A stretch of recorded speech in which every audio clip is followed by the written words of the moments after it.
Logo,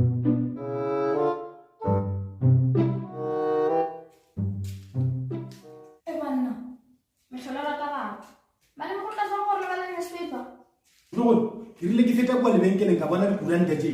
Di bangwa le gore tokoloshi e misitse motho. Ba ka nagana gore dikuranta tse re tla di reka ka lebelo. Mosisi o le rekile malo. O ka tsaba motho go le ke rekile kuranta tse pedi. Gape lo tse di re fa ditaba.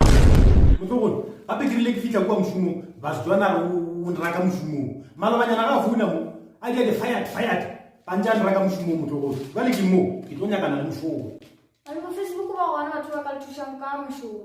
Motho go le pleke o e kwa ga le gole man. O bedeng. Jesu. Ele ba le pleke ba re ke Facebook ke kae gona go motho go. Alo. Ai, a tlo se ta Facebook te. A fa CV ya nna le yona. O ra calculated vitamin motho go.